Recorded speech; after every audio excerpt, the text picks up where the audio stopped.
स्वतंत्रता है और सब अपने अपने साथ चलते हैं। तो सरपंच साहब ने इस बात को जानना चाहा है और कहा है कि जय बड़ादेव, जय गुरुदेव के चरणों में जय सेवा जोहार। प्रश्न क्रमांक 1, आप आरती पूजा के समय पगड़ी क्यों उतरवा देते हैं? हमारे क्षेत्र में हमारे सयाने बूढ़े कोई भी शुभ कार्य करने पर पगड़ी बंधवाते हैं, छुड़वाते नहीं हैं। तालियां बजाइए।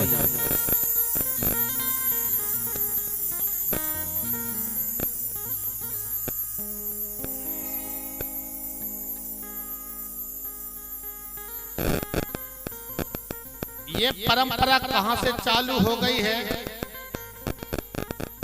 ये कहीं ना कहीं बीच से शुरू हुई है, क्योंकि हमारा गोंडी पुनेमियों का बहुत प्राचीन सभ्यता है।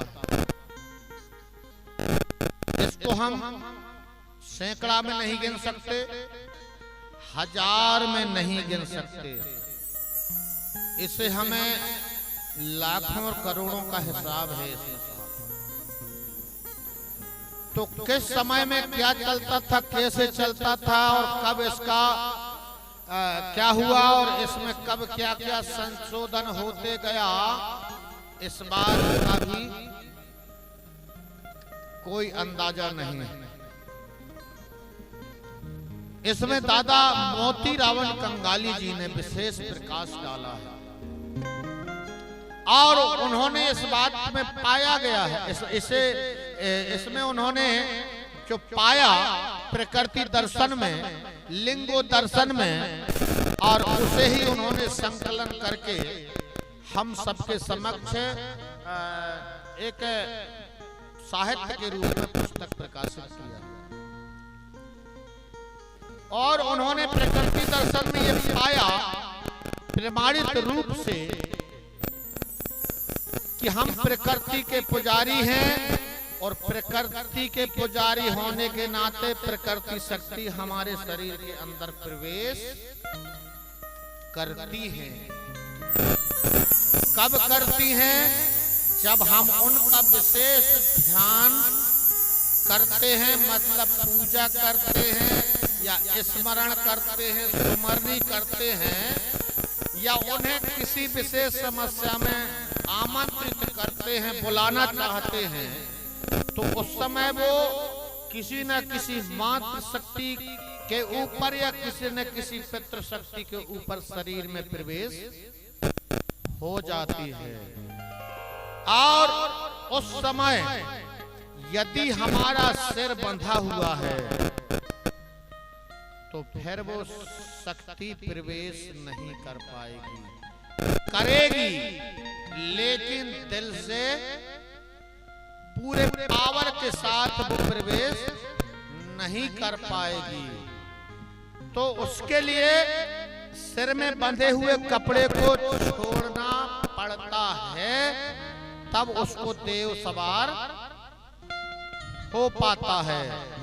तो इससे सिद्ध होता है कि हम प्रकृति के पुजारी हैं और प्रकृति शक्तियां हमारे शरीर में कभी भी प्रवेश कर सकती हैं। तो ऐसी स्थिति में ये पगड़ी जो है सिर का ताज कहलाता है, मुकुट कहलाता है। हमारे समुदाय में मृत्यु संस्कार जब होती है तो अंत में एक पगड़ी का रस्म किया जाता है, और उस पगड़ी के रस्म में ये कहकर के किया जाता है कि जिसका पिता खत्म हुआ है, जिसका पिता खत्म हुआ है, मर गया है, अब जो जिम्मेदारी पिता के पास थी और वो शांत हो गया, अब उसकी जिम्मेदारी कौन संभालेगा? उसका बेटा संभालेगा। तो पूरा कार्यक्रम करने के पश्चात अंत में उसके बेटा को बिठाल करके और पंचों के द्वारा, रिश्तेदारों के द्वारा उसके सिर में पगड़ी बांध दी जाती है, पंच बंधन के रूप में, मुकुट के रूप में। और संपूर्ण पिताजी की जो जिम्मेदारी थी वो जिम्मेदारी के भार के रूप में कि बेटा अब जो जिम्मेदारी तुम्हारे पिता की थी, अब वो जिम्मेदारी आपके ऊपर हो गई, वो भार आपके ऊपर हो गया, इसलिए अब पूरी जिम्मेदारी आय की, गय की, मान की, सम्मान की जिम्मेदारी पूरी घर की अब आपके ऊपर है। तो वही वजन जो है, वही पगड़ी जो है, वही मर्यादा जो है उसके सिर में बांध दिया जाता है, जिसको लेकर के वो चलता है। तो इस तरीके से, लेकिन उस ताज को, उस मुकुट को हम अपने शक्तियों के समक्ष राजा बन करके, मुखिया बन करके और उनके समक्ष हमें पेश नहीं होना चाहिए। उन शक्तियों के समक्ष हमें नम्र भाव के साथ में एकदम छोटे बन करके और उनकी आराधना करना चाहिए। ऐसा दादा कंगाली जी ने अवगत कराया। और एक जगह देवी देवताओं की पूजा पाठ अकेले में नहीं, 3 जगह बताया है उन्होंने कि 3 जगह पगड़ी बांधने की जरूरत नहीं पड़ती, बाकी पूरे समय में आप पगड़ी शान से बांध सकते हो। एक, पूजा के दौरान शक्तियों के समक्ष आप रहीसी नहीं बता सकते, आप राजा नहीं बन सकते। उनके समक्ष नम्र भाव से, नादान के रूप में, बालक के रूप में, उनकी संतान के रूप में, निर्मल भाव से, बिल्कुल छोटे से के रूप में ऐसा मान्यता। दूसरा, भोजन के समय में सिर में कपड़ा बांध के भोजन नहीं किया जाना चाहिए, क्योंकि जिस अन्य देवता को हम ग्रहण कर रहे हैं उस अन्य देवता के समक्ष भी हमें रहीसी नहीं बताना है। सिर में कपड़ा बंधा नहीं होना चाहिए। उसको भी यदि सिर में बंधा हुआ होता है उसको भी उतार करके और सामने या बाजू में यहाँ पे हमारे सियानिन को रखते मैं भी कई बार देखा हूँ। खाते समय अपनी पगड़ी उतार करके यहाँ रख करके भोजन करने के पश्चात फिर पगड़ी बांधते थे। और तीसरा, जब किसी की मौत हो जाती है, कोई शांत हो जाता है, उस मैयत में यदि आप गए हो तो जो जीव आया था और अब उसको फिर से वापिस चला गया और उसको फिर से देव बनाने की जो प्रक्रिया चालू होती है वो वही मैयत से ही शुरू होती है। तो फिर से धरती माता के गोद में उसको सुलाया जाता है, जिसे बैकुंठ माना जाता है। वै धन कुंठ बराबर बैकुंठ। वै माने बनाना और कुंठ माने गड्ढा। 5 फीट लंबा गड्ढा, 2 फुट चौड़ा और 3 फीट गहरा खोद करके उसमें समाधिस्थ करने जब ले जाते हैं तो अर्थी के साथ चलने वाले सब के सब बगैर पगड़ी के, बगैर कपड़ा के, कमर में यहाँ तक कि चमड़े के पट्टा का भी उपयोग नहीं किया जा सकता और पैर में जूता चप्पल भी नहीं रहती। ऐसे भाव से 3 जगह जो है उन्होंने हमें अवगत कराया और इसका प्रचार प्रसार करने के लिए कहा और इसका मैं बहुत बारीकी से समझने का प्रयास किया। तो मुझे जो उनके बताए अनुसार बहुत फिट बैठी, तो मैंने उसी रास्ते पे काम करना शुरू किया, जिसका परिणाम है कि रुका नहीं। तो इस प्रकार से ये पहला प्रश्न जो है, पूजा के समय पगड़ी क्यों उतरवाते हैं, तो बंधवाते भी इसलिए बंधवाते में आदत बन गई है हमारे सियानों की। अब आपके तरफ यहाँ पर इतनी बड़ी सभा में हमारे क्षेत्र में यदि सुमरनी हो जाए तो पहली लाइन पूरी होते देर नहीं 20 महिलाएं और 20 पुरुष जो है इतने ताव से सवारी आती है लेकिन यहाँ किसी को आती है तो तुम्हें लगता अरे ये क्या हो रहा है यार, ये ठीक नहीं है। आप उस पर भरोसा नहीं कर रहे हो, उस पर विश्वास नहीं कर रहे हो।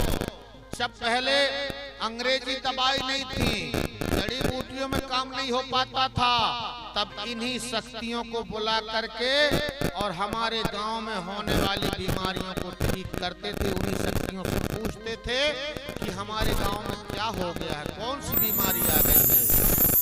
लेकिन उन पे कि ये क्या नाचते हैं, अब उनका जेठ के सामने नाचेगी बहू, ससुर के सामने नाचेगी, नहीं बंधवा दो।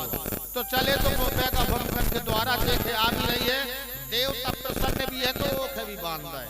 अरे जब उसको देव आया है, ना कोई की बहू है, ना वहाँ कोई ससुर है, ना कोई जेठ है, उससे कोई हानि नहीं है। मैं बता दूं आप लोगों को, जिनको देव आता है उनके घर में आने वाली समस्याओं का भी उनको ज्ञान हो जाता है कि हमारे घर में कोई समस्या आने वाली है, या उससे बचने के लिए उन्हें पहले ही सूचना मिल जाती है। देव आने का ये सबसे बड़ा।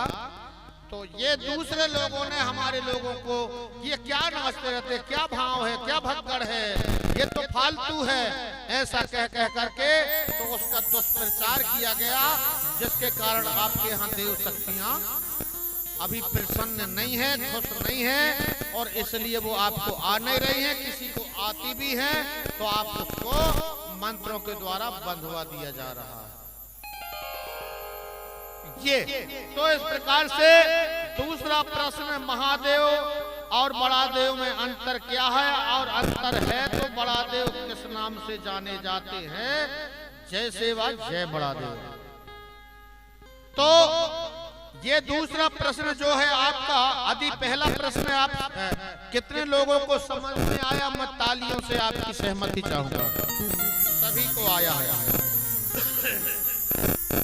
तो दूसरा प्रश्न जो है, मैं आप लोगों को शायद पहले दिन बता चुका हूं, आप नहीं आ पाए थे।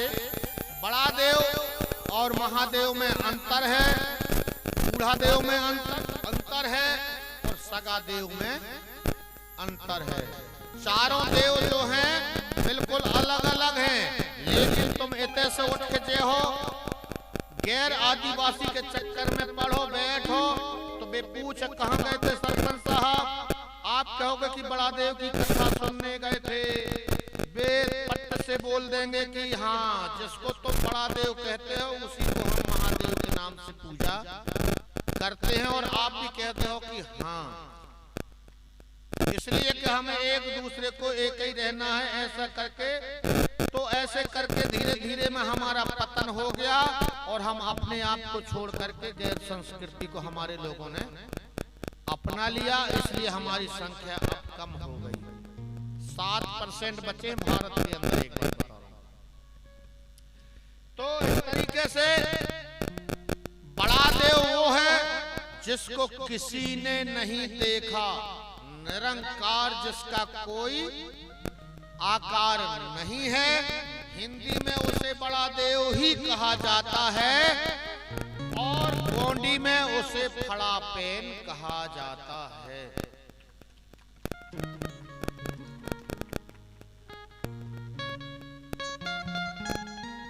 तो इसका सीधा सीधा अर्थ ये है, बड़ा के आगे फिर कोई भी मात्रा है ही नहीं। सबसे बड़ा, कर्द पवन की झकझोर से कल्पों समय अग्नि जलती रही, और मूसलाधार वृष्टि प्रकृति उगलती रही। जैसे कामगार की काया खारा पसीना उगलता है, कठोर मेहनत कर अन्नों का ढेर लगाता है, जब सूर्य की किरण धरा से आ टकराई, पानी अथाह समुद्र बादल हवा में बदल गई, फिर अंडज, पिंडज, स्वेदज, उद्भिज जैसे जीवों को पैदा किया, जलवायु, वनस्पति और इंसान की सूची बनाया। जैसे जुलाहे की आग में सोना गलता है, एक निर्माण शक्ति के रूप में बहुधा ढलता है। एक बड़ी शक्ति जो जिसने सृष्टि रचाया, आरंभ से आज वही जो बड़ा देव कहलाया।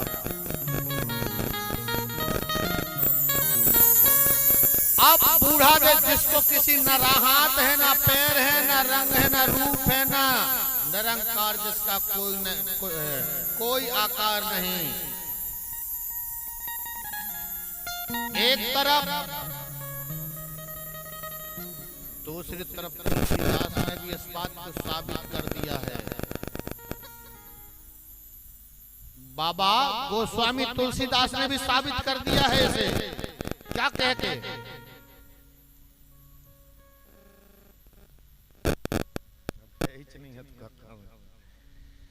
बिना पग चलही सुनहि बिन काना, कर विधि कर्म करहि विधि नाना, कर विधि कर्म करहि विधि नाना, कर विधि कर्म करहि विधि नाना। कहा है कि नहीं कहा है? आने भगवान के हाथ पैर नहीं है, कह रहे हैं कि नहीं कह रहे हैं? निरंकार जिसका कोई आकार नहीं है, कह रहे हैं कि नहीं कह रहे हैं? बिना पग चलहि सुनहि बिन काना, कर विधि कर्म करहि विधि। अने नाना प्रकार के कर्म जो है किए जा रहे हैं, तो उसे हम गोंडियन लोग बड़ा पेन के नाम से जानते हैं, न जिसका रूप है न रंग। और उसके लिए एक बात साफ बता दो मैं, उकेला ने जटा बढ़ाने की जरूरत नहीं है, लटे बढ़ाने की जरूरत नहीं है, कमंडल की जरूरत नहीं पड़े, भभूति रंगान की जरूरत नहीं पड़े। कहीं एक तरफ जाके गिरी कंदराओं में या पहाड़ियों में बैठ के उनके ढूंढन की जरूरत नहीं पड़े। बड़ा देव के तो जे कोई बुला ले, सहज और सरल में आ जाते हैं। आप बुला लो देख, जब जहां जंगल में, पहाड़ में, खेत में, बाड़ी में, घर में, आंगन में, उनका निश्चित कोई स्थान नहीं है। उनके लिए भभूति रंगाने की जरूरत नहीं पड़ती, वेशभूषा बनाने की जरूरत नहीं पड़ती। बहुत सरल और बहुत सहज हैं। उनके बड़ा देव कहते हैं, उन्हें फड़ा पेन कहते हैं। और बूढ़ा देव वो है जो अपने अपने माता पिता जिन्होंने हमें जन्म दिया है, वो मरने के बाद हम उनकी मिट्टी देंगे, सीता दवाई करेंगे, नौतरा छापेंगे, देव डबला में मिलाएंगे और इसके बाद साजा के झाड़ में विलीन कर देंगे। वो हमारा बूढ़ा देव है। और नहीं सबको एक ही ठैया रहते, गांव भर के जितने आदिवासी सबको एक ही ठैया रहते, अलग अलग काय रहते हैं। इसलिए हैं, मैं सल्लाम गोत्र का हूँ, उल्टे गोत्र के हैं, धुरवे गोत्र के हैं, मत बोले हैं, सरेआम हैं, भला भी हैं। 750 गोत्रधारियों के 750 पेनगढ़ हैं, मतलब पेन खला हैं। सबके अपने अपने सियानों की वहाँ पूजा होती है। जिस माँ बाप ने जन्म दिए हैं उसको हमेशा के लिए साजा के झाड़ में पूजा। कितनी पीढ़ियों से हम उनके पूज रहे हैं, इसका हिसाब नहीं लगा पाने के, तो उसे बूढ़ा देव कहते हैं। और महादेव उसे कहते हैं जो इस धरती का राजा या स्वामी कहा जाता है। सम धन भू, धन सेक बराबर शंभु सम, धन भू धन सेक बराबर शंभु सेक। समय आने संपूर्ण, भूमि भू आने भूमि, और शेख माने राजा या स्वामी होता है। तो 5 खंड धरती के मालिक को शंभु शेख कहा जाता है। उन्हें आज भी प्रत्यक्ष रूप में हमारे बीच में नहीं है, लेकिन कलशप रूप में यहाँ पर वो हमारे बीच में हैं। और हमारे बेगा, पंडा, पुरखा, गुनिया जब भी उन्हें बुलाने रहे थे, कोई की मदद करने रहे थे, तो अंतर मंतर गोलाधारी भूत लगे चंडाली और ईश्वर गौरव पार्वती महादेव की, ईश्वर गौरव पार्वती महादेव की धुआई, मतलब आंखों के फूक दे लाली हो गई तो वह लाली छट जे है, शरीर में खता कोमल हो जा बे ठीक हो जे है, बिच्छू की जहर उतर जे है तो तैया की जहर उतर जे है, सांप को जहर उतर जे है, ईश्वर गौरव पार्वती महादेव की। आज भी वो हमारी बात को सुन रहे हैं, तब तो उनकी धुआई मारते हैं, और नहीं तो और कोई खेने बुलाते, और कोई की धुआई काय नहीं मारे, रोता तो भगवान है, लेकिन उन्हीं के काय बुलाते हैं, जो कोई सुना थे कोई के बुलाओ जात है, मेक बतान के बन रही यही सब मेक बुलाए होते काय बुलाते। तो इसी प्रकार से वो महादेव है, जिसे महादेव कहा गया है, देव का देव महादेव। शंभू से एक उपाधि है उनकी, ऐसे एक के बाद उनकी 88 पीढ़ियां चली है साहब। कितनी पीढ़ी? 88 पीढ़ी। आखिरी पीढ़ी में आर्यों के द्वारा छल कपट करके और बहुत जाल रच करके और उनको नपुंसक बना दिया गया, उन्हें अपनी कन्या भेजा करके और उनको नशीला बना दिया गया, गांजा पिलाया गया, भांग खिलाया गया, धतूरा खिलाया गया, तमाम की साधना ना कर सके, तपस्या ना कर सके, बैठ के देख ना सके पंचखंड धरती को, क्योंकि वो मोंद मूलसूल मार्ग बताया करते थे। मानसिक, शारीरिक और बौद्धिक शक्ति के बल पे 5 खंड धरती के जीवों का कल्याण साध्य करने की उनमें क्षमता थी, लेकिन उनके गांजा पिला के, भांग खिला के, धतूरा और अकौआ के फूल चढ़ा के ऐसा मतवाले कर दे, ऐसा मताते हैं कि अब वे आगे संतान पैदा नहीं कर सके, इसलिए 88 के बाद में उनकी पीढ़ी वहीं समाप्त हो गई। और फिर इन्होंने धीरे धीरे एक गणराज से दूसरे गणराज, दूसरे गणराज से तीसरे गणराज, महिषासुर के मारे, रावण के मारे, बाली के मारे, ऐसा मारते हुए प्रवेश करते हुए पूरे गोंडवाना में वीर ऐसा करके। और सगादेव जिन्होंने गोंडी धर्म का प्रचार प्रसार किया, जो 33 देवता माता जंगों के आश्रम में और माता कली कंकाली के पुत्र माने जाते हैं, वो 33 बच्चों ने को अचानक गुम जाने के बाद फिर उन्हें शंभू शेख ने कोयली कछारगढ़ की गुफा में बंद किया, वहां से हीरा का पाटालीर ने मुक्त किया। आदि गुरु ने उन्हें गोटू में रख करके गोंडी धर्म की शिक्षा दिया और अंत में संपूर्ण कोयामुरी द्वीप में प्रचार प्रसार करने हेतु मार्गदर्शन किया। और उनके प्रचार प्रसार से हमारे तत्कालीन गोंडवाना भीमगढ़ जियों ने आत्मसात किया, जिसके कारण आज हम उनको अपने अपने घरों में अपने सगा देवता के रूप में उनको मान रहे हैं।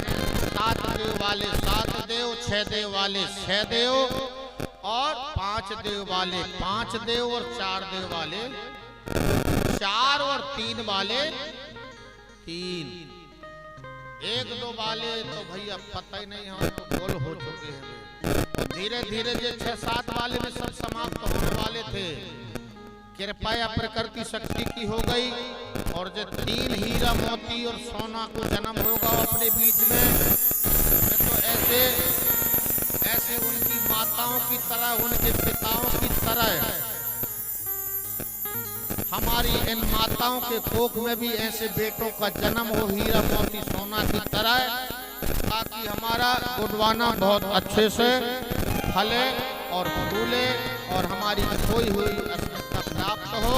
तो ये चारों विषय में सरपंच साहब, बड़ा देव जिसको किसी ने नहीं देखा, बूढ़ा देव हमारे माता पिता, महादेव इस पंचखंड धरती के राजा, और सगा देव माता कली कंकाली के बेटा, इन चार विषय में और भी यदि आप लोगों को समझने में किसी को भी और कसर रह गई हो तो अभी तो मैं 18 तारीख तक रात तक गए हुई है, तो समझ लो। जिन्हें समझने हैं तो अच्छे से समझ लेना, और चला भी जाऊंगा तब भी आप फोन करके, और फोन से जो भी विषय में आज बात करना है, किसी बात को समझना है, तो उसके लिए भी पूरा समय तैयार रहता हूं मैं। आधी रात के फोन लगा के अजमा लेना है आप लोग। बस इतना भर जरूर है, मान लो यहाँ पर बैठा हूं तभी रिसीव नहीं करूंगा किसी का फोन आए, यहाँ से जाने के बाद फिर बात चालू करता हूं, कितने मैसेज आए, किन की फोन आए, तो क्या बात है, क्या जानना चाह रहे हैं। तो 1-1.5 घंटा का समय वहां लगता है मुझे, देर रात तक काफी बातें करना पड़ता है। तो इस तरीके से अब मैं आपको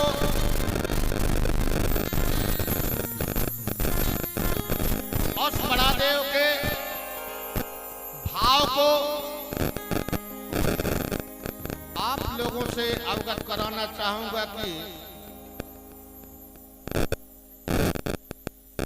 हमें बड़ा देव को कैसे मनाना चाहिए और वो कैसे हमसे प्रसन्न होते हैं। तो सुनना यदि चाहेंगे तो फिर तालियां की जरूरत तो पड़े।